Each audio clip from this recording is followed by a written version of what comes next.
Olá, seja bem-vindo ao canal Chave de Leitura. No vídeo de hoje a gente vai conversar um pouco sobre o Ninguém Quis Ver, da Bruna Mitrano. É o segundo livro dela, saindo agora pela Companhia das Letras. Aqui no canal já tem vídeo sobre o primeiro livro dela, o Não, publicado pela editora Patois.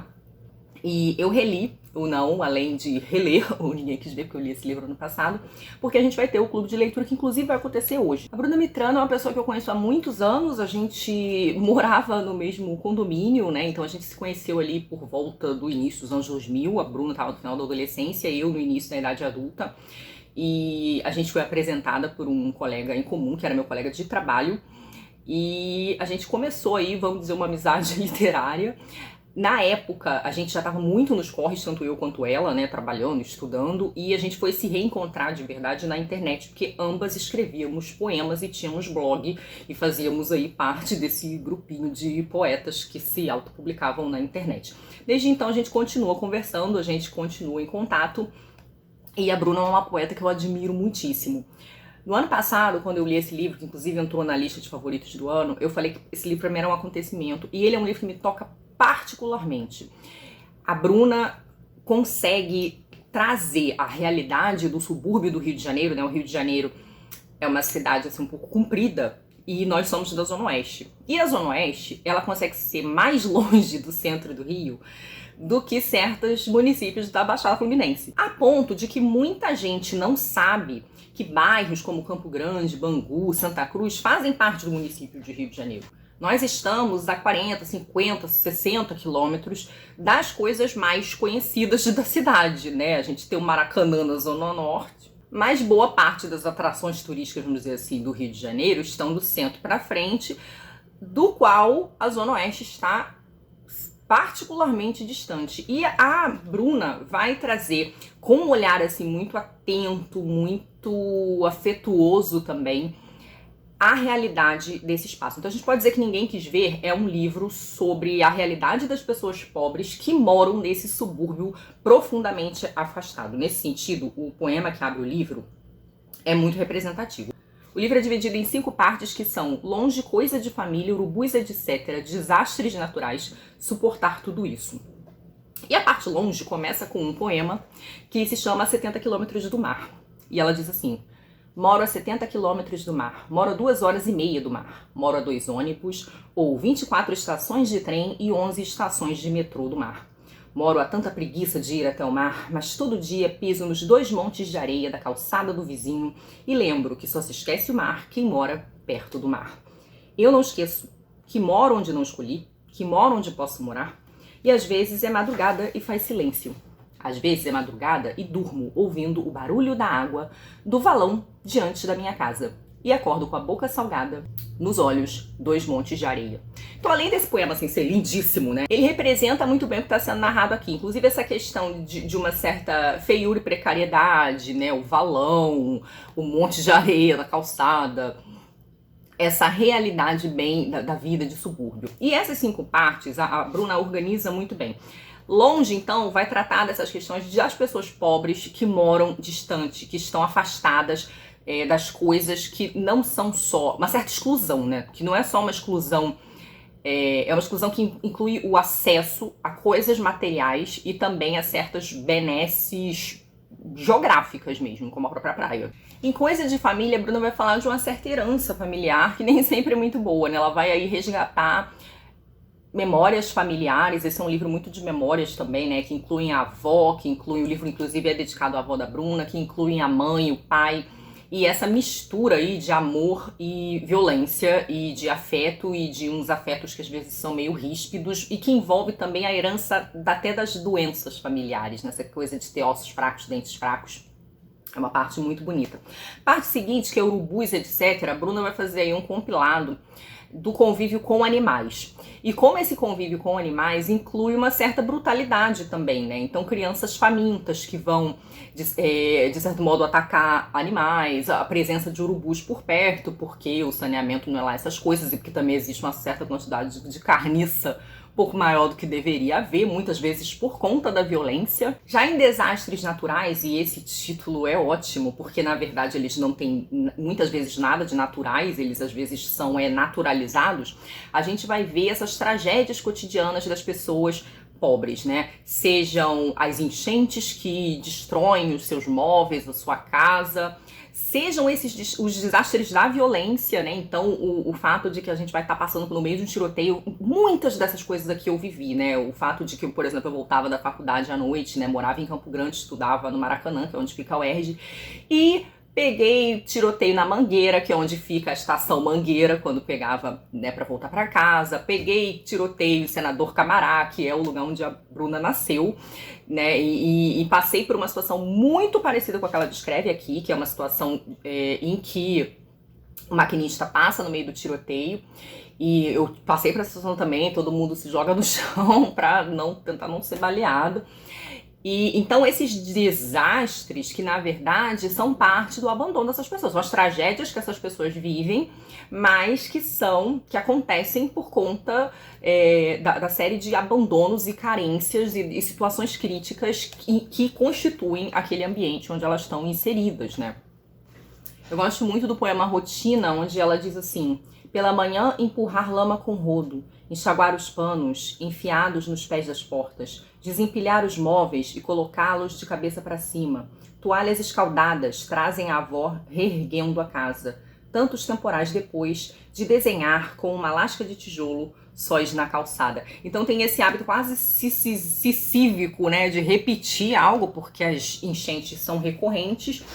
E ela resgata também, então ela dá esse tom de cotidiano, né, de coisas que se repetem. E no final essa coisa de desenhar com uma lasca de tijolo o sol na calçada, porque essa era a simpatia para não chover, né? Então a gente fazia a simpatia de desenhar o sol na calçada para tentar afastar aí a chuva iminente. Do ponto de vista da forma, os poemas da Bruna são muito diretos e muito claros, né? Existe uma tentativa aqui muito forte e bem sucedida de dialogar, né? E de representar, mostrar essa realidade. Logo, ela não busca o enigma, né? Um poema assim um pouco mais hermético. Mas a Bruna trabalha as sutilezas de maneira muito boa. Ela traz a ambiguidade, a polissemia naquilo que é o mais difícil, que é parecer que não estar lá. Parece muito claro, parece muito direto, mas a gente vê pequenas sutilezas. Nessa seção Desastres Naturais, existe um poema que chama Cosmos, que é sobre um bairro onde ela morou durante muito tempo, um bairro que eu também frequentei, porque tinham parentes que moravam lá, e é um poeminho curtinho que diz assim: 6 meninos sentados no meio-fio. O maior diz: o pai do Beto é legal, me chamou para trabalhar na peixaria. Se você parar para pensar, o que tem de desastre natural aqui? É essa espécie de aprisionamento social numa situação que não lhe permite melhores ou maiores ambições, né? Então, o pai de um coleguinha é legal porque ele chamou essa criança para trabalhar. Então, é essa falta de opção, essa espécie de encerramento ali social que a Bruna tá chamando de desastres naturais. Por quê? Porque condicionou ali o futuro dessa criança numa situação de subalternidade, de modo que é algo muito naturalizado, né? E acho que essa questão dos desastres naturais tem algo de muito subalternizado. A Bruna, ela consegue preencher de sentido esses micro poeminhas. Um dos meus poemas favoritos é o poema Lição, que tá nessa seção dos animais, né? Urubus, etc. Que pra mim, é uma espécie de síntese do livro. Ela diz assim: a garça na lama ainda é branca. E o que ela tá querendo dizer é que uma larva, né, é óbvio o que ela tá querendo dizer, né? Então a garça ali enfiada na lama, ela pode ficar toda suja, mas ela ainda é branca, ou seja, ela ainda tem algo do que já constitui ali, né, vamos dizer assim, de uma essência. Ou seja, ela não é delimitada pelo ambiente. E eu acho que é isso que a Bruna faz nesse livro. Ela tenta mostrar que essas pessoas, mesmo morando em lugares pobres, feios, mal assistidos, marcados pela violência, com pouca opção, distante das coisas, distante de eventos culturais, de museus, né? Não é só da praia, né? Distante de centros culturais. É claro que há um ou outro centro cultural nesses lugares, mas a gente sabe que, por exemplo, grandes shows ou peças, essas coisas nunca chegam nesses lugares, né? Essas são as pessoas mais afastadas da maior oferta de produtos culturais que uma cidade normalmente oferece. Às vezes é difícil até ter uma livraria, dependendo do bairro, né? E o que a Bruna tá mostrando pra nós é que essas pessoas, elas produzem beleza, elas querem beleza na vida delas. E mesmo nesse ambiente difícil, duro, elas produzem a beleza muitas vezes que elas querem ver, ou elas conseguem ver diferentes tipos de beleza que não são as normalmente elogiadas ou mostradas nos livros, na mídia, nos jornais. Existe também essa beleza meio que escondida, e a Bruna traz isso de maneira belíssima. É uma maneira, eu acho, de resgatar, de afirmar a dignidade dessas pessoas. Eu vou ler alguns poemas aqui onde eu acho que isso fica muito, muito marcado. Tem um poema aqui que é muito forte, que é o 2 de julho de 2019, onde ela vai narrar uma cena pesadíssima. Noite passada vi um homem sem cabeça, não um ser mitológico, nem um desses zumbis de seriado. Um homem que sangra decapitado na Vila Kennedy. Um homem de peito aberto. Sem metáfora ou outra figura de linguagem que emprestasse beleza à imagem do coração arrancado e enfiado na boca. A cabeça independente de nervos, músculos, vértebras, apoiada sobre a barriga. Como um porco a pururuca do desenho animado. A maçã perfeitamente encaixada, a maçã exageradamente vermelha, colhida no próprio corpo, estirado no asfalto. Noite passada vi, e ver pode ser para sempre. O homem morto com a cabeça solta, o peito aberto e o coração entre dentes. As partes todas remontadas como numa instalação artística.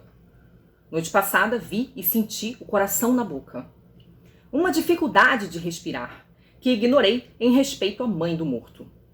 Ao coração arrancado da mãe do morto. E a todas que conhecemos o terror por dentro. Não foi noite passada que ela disse. Olhando de longe, a favela parece até uma árvore de Natal. Eu acho esse poema assim tão grandioso em inúmeros sentidos. Primeiro porque ela tá narrando essa cena de uma violência brutal, né, promovida por facções de crime organizado, e que tem algo de absurdo, né? Tanto que ela fala, não foi um ser mitológico, não foi de filme de zumbi, né? Essa coisa absurda que eu vi, ela tá da realidade material. Mas é tão difícil lidar com esse horror que a gente começa a ver o surgimento da fantasia aqui dentro, né? Então não importa que você viva grudado no horror, o ser humano fantasia, e ele produz significado nas coisas. Então, você vê que ela vai começando a pegar a realidade crua desse corpo para falar de como as pessoas se sentem. Sentir o coração arrancado dessa mãe, né? A pessoa que perde a cabeça quando vê algo de terrível. O fato de que aquele corpo foi aviltado e que aquilo parece as peças remontadas numa instalação artística, né? Fiquei pensando na pintura cubista, assim, tudo meio torto, né?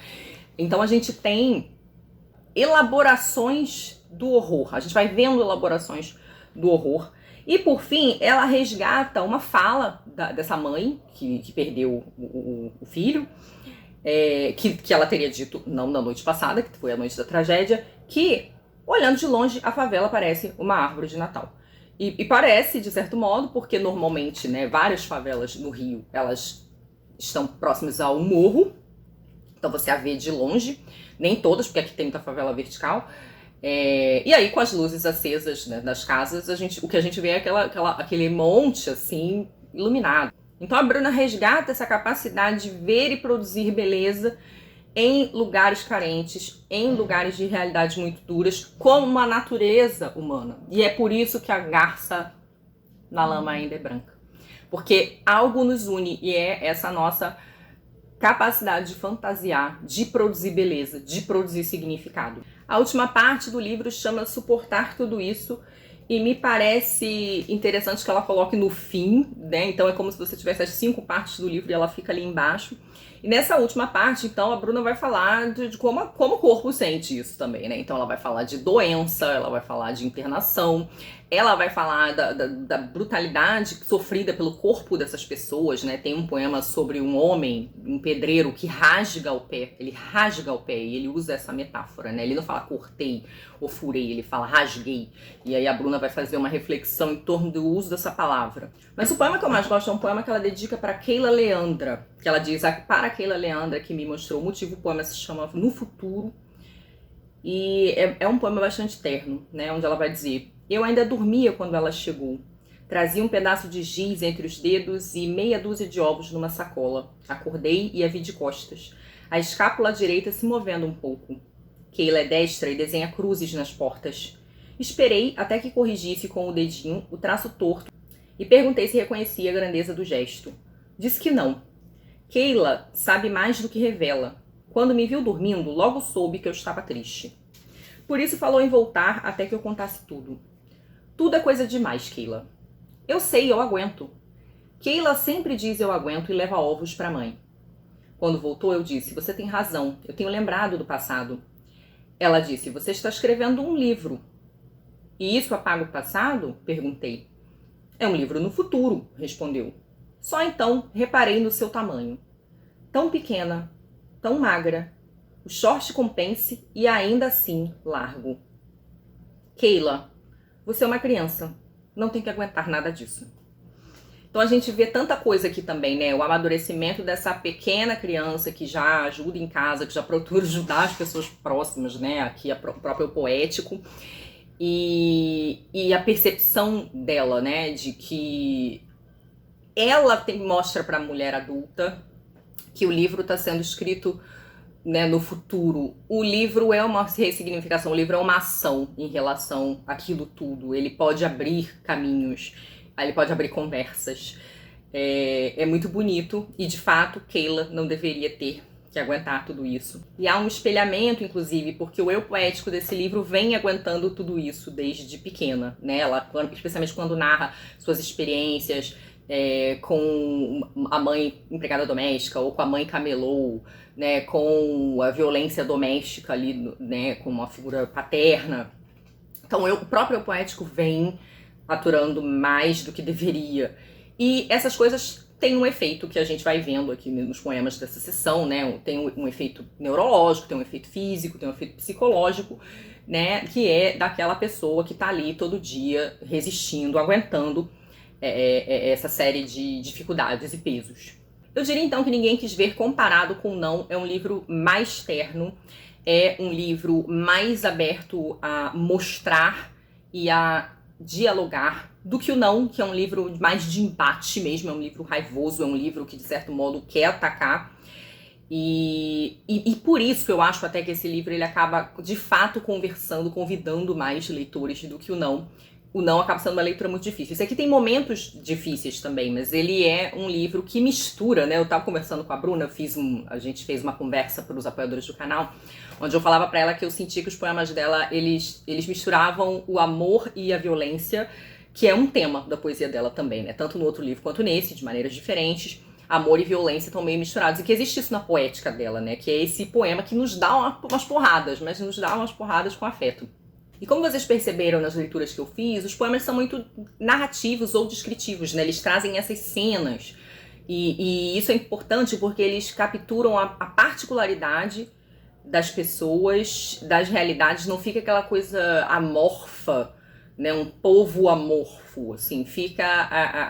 Traz a questão, por mais que universalize de certo modo, traz o peculiar daquelas pessoas que são pessoas, são indivíduos, que têm nomes, né? Sofrem violências, mas têm nomes. Inclusive, um dos poemas aqui é esse poema sobre pessoas sem nome, né? Que eu li quando eu falei do livro no ano passado, no meu vídeo de livros lidos, né? O poema Nome Próprio, que ela vai começar citando pessoas pelas suas profissões. O vassoureiro, o moço da pipoca, o feirante, o catador de latinha, a voz do carro do pão, o rapaz morto ontem, o garçom, o motorista da van, o camelô, não tem nome próprio. E aí, depois ela vai concluir como é que uma mulher ganha nome próprio, né? E aí fica então a surpresa, né? Quem quiser ler o livro para descobrir. Mas é isso, é um livro maravilhoso. Quanto mais eu leio, mais eu gosto. Acho que a Bruna fez algo muito importante aqui.